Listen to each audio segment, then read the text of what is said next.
Close your eyes and dive right in. World unknown, a journey begins. Steer your thoughts, shift your fate. Hack yourself, don't wait, don't hesitate. What I want to address in this video is how my method of coaching works, what your part is. The only thing that we need to do to understand how to fix ourselves is to get a clear vision of what we are. And so there's so many parts of us from our past. Our inner child probably could be dozens to hundreds of different pieces, depending on how traumatic our childhood was, depending on how many influences we had as a child. Our present self might be riddled with all kinds of relationship trauma, depending on how many relationships we've had. There's just so many layers of programming that it's hard to break through and to see how to control the whole system. And so what I like to do right in the beginning is to teach my clients how parts work. We all have many parts inside of us. I mean, we feel like we're one person, but that one person wants to be healthy and eat junk food, wants a long-term relationship, but doesn't have the patience at times and works against that. There's always ways that we're working against ourselves because there's so many different parts of us, and some parts of us believe that we can have it, other parts don't believe that we deserve it. And these are unconscious parts. These are the parts of ourselves that Carl Jung called the unconscious. And he said that until we make those things conscious, they will rule our lives, and we will call it fate. And so the easiest way I've found to make those things conscious is an illustration that I use for my clients. And this doesn't necessarily have to be true. This is just a way to see the system. And there's a lot of truth behind it. There's a lot of quantum physics and science and real understanding behind this metaphor. But for the most part, it's a mental way to organize all the parts of ourselves and to get them in line and working together. And so the first thing that I had to do in my journey was I had to recognize that my body is a collection of memories from the past, and all of my trauma is stored in my body. And as I learned more and more about hypnosis and how the unconscious mind works, I would see accounts where people would come in for a whole other problem, but on one account, somebody was limping, and when they were walking into their hypnosis session, and the practitioner asked what had happened, that shame had carried in this limp, and the knee hurt. And in that session, when they dealt with that trauma, the knee injury went away. And so that taught me a lot of our past trauma is stored in dis-ease in our body. When we deal with the trauma, the body goes back to ease. And I found that often with my clients. When people come out of narcissistically abusive relationships, or they come out of toxic childhood homes, they're just riddled with autoimmune disorders, cancers, just all kinds of physical ailments. And as soon as we straighten out their mental thinking and we put their identity to where it should be, and we fix the I am enough belief, and we show them their power, the body seems to balance and go back to ease. And even life-threatening diseases can reverse. And so in the beginning of your journey, when you're learning how to connect with yourself, and you're trying a new way, when you're trying to go inside, when you're trying to meditate, when you're trying to do breath work, and you're connecting with yourself and nature, it's really important to suspend your belief in what's happening right now, because that's one of the first principles that you have to learn, is that what you're seeing in your life right now is actually a reflection of your past thoughts. And that reflection is probably going to continue for 6 weeks to 6 months, no matter what you do. You could change all your thoughts, get your identity shifted, and then go right back to your life, and you're going to see the same patterns for a while. But what would happen if you could do that? If you could instantly shift, and you can, this video might do it for you. If you could just shift to your future self, if you could shift to the person who's already figured it all out, you would start interpreting the raw data differently. The things coming at you, the phone call coming in. If you're in your future self power, then you see an ex-wife calling you, you wouldn't cause a panic attack because you would know you could handle it. All that's happening right now is you're losing your identity in the middle of the raw data coming at you because you don't know how to control the whole system. And so in the meantime, while you're trying to learn how to control it, while you're trying to learn how to get control of the emotions, the energy, the electricity in the system, all you have to do is focus on knowing that these feelings, the thought that your boss at work treats you like your parent, your toxic parent, or your friends treat you like your toxic siblings, or this pattern from the past is repeating. The way through that is to remind yourself that those are body memories, and it's reasonable. Your body remembers the things that it doesn't know why they happened. And it remembers them because it disassociated while they happened to some degree, whether it was an awkward social situation or whether it was outright extreme, the worst kind of abuse you can imagine. Your conscious mind somewhat checks out whatever it can't understand, and the unconscious body endures it. And then, as the famous book is entitled, The Body Keeps the Score, the body remembers what happened.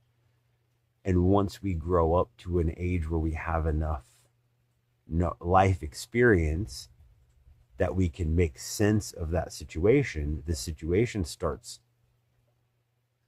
repeating energetically over top of our raw data. So we'll be driving to work feeling like the kid going to school because of the trauma that we had as a child, not because work is the same. We've recreated that situation in our head.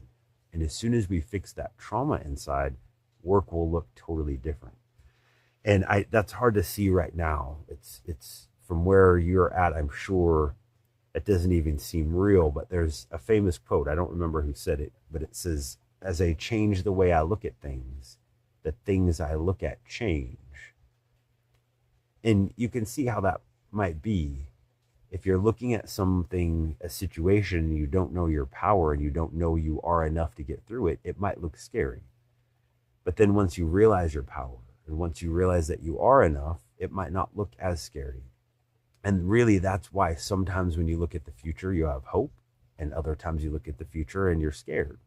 It's just a different identity that you're looking through the eyes with. And those identities have different lenses. And the more power you have, the more I am enough you feel, the less lenses, the more opportunities. And so through this process of everything in the Human Programmer Academy, every one of my events, every conversation I have, what I'm trying to do is I'm trying to get the people in front of me to observe the body. And once you observe the body and how the body's feeling, now you're no longer the feeling. Now you're a separate entity. That's present self. So present self can watch the body, which is inner child, past self. The body is a representation of what we've been through. And if you are walking throughout your day and you are checking in with the body constantly, then you will see anxiety, depression, all these feelings, these negative feelings arise, and you will be able to coach yourself through them as if you're two separate people. Now, I learned this because in order to figure out a healthy mind, you have to reverse engineer unhealthy minds. And I spent the first 42 years of my life, actually 45 years of my life, I forgot the last few, in very, very toxic relationships, because I didn't know how to have a healthy relationship. And I didn't know that my participation in it and my need for it was my part in it. But what that taught me was I've had partners that have had numerous identities in their head to the point where they had different names. And over many years, I learned all the different names of the different parts and how to interact with them. And what that taught me is that it's healthy to have parts. That's how a mind could get through the worst kind of abuse at the youngest age, is by creating a whole other identity and letting that identity deal with the pain. And it makes sense, and it's workable. It's allowed this person to live a somewhat healthy life. The problem comes when you don't go back and rescue that identity. And so this process is scary in the beginning because, well, anything new is scary, but it's pretty easy when you just start seeing all those old feelings as your own inner child. And you realize that if any child that age, like at any point throughout the day, if you ask yourself, how old do I feel when I feel these feelings? Like, when did I first feel them? Usually you'll be like, oh, since I was 8 years old or 3 years old or since birth. Then you can start getting the idea of that's how old this current representation of the inner child is. And then you can start acting accordingly. If it's 3 or 4 years old, then just start comforting yourself like a 3-year-old, and think of a 3-year-old coming to you saying, these types of things happened to me. You know what happened in your past. You know what you went through. Think if you saw another child that age that had went through it, treat yourself in that moment with that much kindness, with that much empathy. That is all that it takes to get through it. Because in order to heal the trauma, you have to recognize the wound. You have to unravel what happened to that child and witness it. And that child's been looking your whole life for someone outside to witness it. But I have people that pay me to witness it. And when I do, I'm an energy healer, so I can feel the pain while they tell me. I can see pictures of what they went through. And when it's over, they're still wishing somebody could witness it because it's them. They're the ones who need to witness it. And they're looking outside thinking somebody else needs to witness it. Oh, it's you. Once you witness what you've been through and you have empathy for yourself, that is the epitome of healer, heal thyself. That's you giving yourself your own love, spending a few weeks thinking of only yourself to heal. And if you do that, it's life-changing, because then you'll start in a process where you can start giving that to other people. But the world we live in has us so focused on giving outside and looking outside for our answers, we don't know that we need to do this first. We need to integrate with that inner child. Present self needs to go back and rescue the inner child and say, I know what you've been through.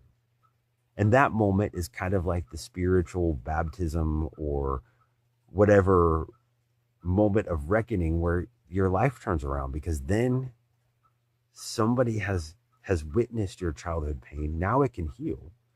And the two of you, present self and past self, can then start building future self. And future self really is just the best version of you. And from here where you're at, you can't see how amazing future self is. But for me, I know I can't see how amazing my future self is, but I have a little taste of it because I started building my future self 10 years ago. So now I can look back to 10 years ago. I was still in the Jehovah's Witness cult. I had a hunch, a feeling inside that it wasn't the true religion. I didn't know it was a cult back then. I didn't know it was a high control group designed to keep me trapped. But that person back then, if I walked into a room to that poor soul, he would be scared. He would be absolutely terrified of what I became. But truth walked me here. My present self, parenting my inner child, walked me right to this moment. And I know this is where I need to be. Everything is unfolding perfectly. So we have to trust the process. And that's really the message of this video. The process is natural, but that's really all that's happening with all of us. We all are awakening to our past trauma. We're all gaining consciousness together.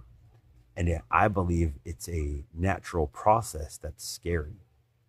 And it's scary because we're stepping outside of our comfort zone into a new level of awareness. And all the stories we've been told in the past really are false. I mean, about everything. When you awaken and you start looking around, you realize that nothing is as it seems. And that's okay. It doesn't have to be. So on the way there, I'm hoping that this group, this Hack Nation group here, will help you stay on the path and trust yourself and to learn how to become your own coach.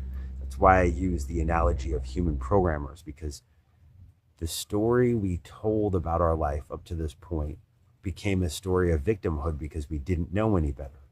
And the way out is telling the story of being a hero, telling the hero's journey. And that's all we have to do to get out. When I found myself trapped in the Jehovah's Witness religion, trapped in my own beliefs, not even knowing how to get out of my own head, not even knowing how to give myself permission how to look outside, also trapped in a narcissistic relationship with my wife, the way that I got out was a simple story. I realized that I was a victim trapped. And one day I thought, well, I also could be a student learning. And that little shift, that little mindset shift got me out of being stuck in a jail to systematically learning every day how to get out of the prison I was in.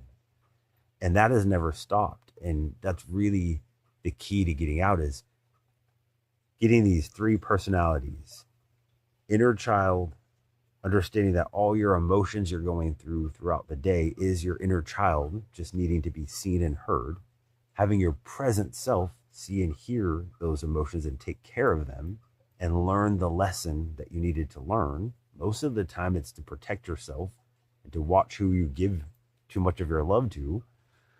But whatever the lesson, once you learn the lesson, then you can get yourself to a safe place to imagine who you want to be. And becoming that person is simple. You just have to act like it. That's it. Once you act like it long enough, you are it. Hypnotize your mind, find your way. Self-hypnosis every day. Coach yourself, rise up strong. This is your mantra, this is your song. Hypnotize your mind, find your way. Self-hypnosis every day. Coach yourself, rise up strong. This is your mantra, this is your song. Oh, oh. Inner voices, shouts and whispers, fear and courage, pain and blisters.